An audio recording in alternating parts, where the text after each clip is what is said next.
হুজুরেরা মাঝে মধ্যে ওয়াজ করে যে সন্তানের নাম যদি ভালোভাবে না রাখা যায় তো দুনিয়াতেও শাস্তি হবে, আখিরাতেও শাস্তি হবে। তো একটা দম্পতির কোনো ছেলে পেলে হয় না, তো অনেক তাবিজ কবজ করার পরে একটা ছেলে হয়েছে।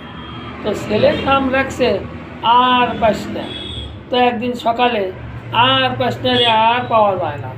মা দৌড়াচ্ছে পাড়ায় পাড়ায় খুঁজতে, বাবা দৌড়াচ্ছে নদীর ঘাটে। তো নদীর ঘাটে যেয়ে বাবা বলছে আর পাসনা।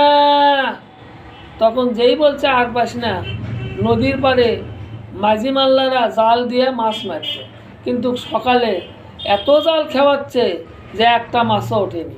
এর ভেতরেই নদীর ওপরে থেকে বলছে আর পাস না। তখন জালেরা রাগ করে একটা বান নিয়ে এসে দিয়েছে পেটন দেওয়ার পরে এখন ছেলের বাবা বলছে যে সর্বনাশ, আমার ছেলের নাম ধরে ডাকতে এখন পর্যন্ত কেউ কোনো দিন মারেনি, আর আজকে মারল, যা কোনো দিন লয় তাই। তো রাস্তা দিয়ে যাচ্ছে আর বলছে যা কোনো দিন লয় তাই। তো তখন ওখানকার এক রাজার ছেলে নতুন পোশাক পরছে আর সুন্দর একটা ঘোড়ায় চড়ে রাস্তা দিয়ে হেঁটে যাচ্ছে, আর এই বলছে যা কোনো দিন লয় তাই। রাজার ছেলে বলছে সর্বনাশ, এই সামান্য আটা প্রজা এই বলে যা কোনো দিন লয় তাই। আমি এত সুন্দর পোশাক পরছি, এত সুন্দর ঘোড়া, আমার কি পছন্দ হচ্ছে না? তখন চাবুক দিয়ে মারিয়া দিছে 2 বাড়ি। তো দেখে যে বাপপুরে ওটা হলে ব্যাঙ্গের বাড়ি, এটা হলে চাবুকের বাড়ি, এটাই তো বড়। তো তখন বলেছে উডার চাইতে এটাই বড়, উডার চাইতে এটাই বড়।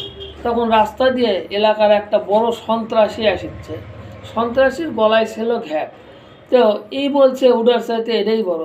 তো সন্ত্রাসী ভাবছে ঠিক এর আগে মনে হয় একটা ঘ্যাগলা মানুষ গেছে, তার ঘ্যাটটা একটু ছোট আর আমার ঘ্যাটটা একটু বড়।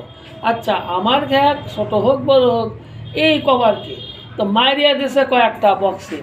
তখন ভাবছে যে হুজুর যে বলছিল দুনিয়াতে ভালো নাম না রাখলে দুনিয়াতেও শাস্তি, আখিরাতেও শাস্তি।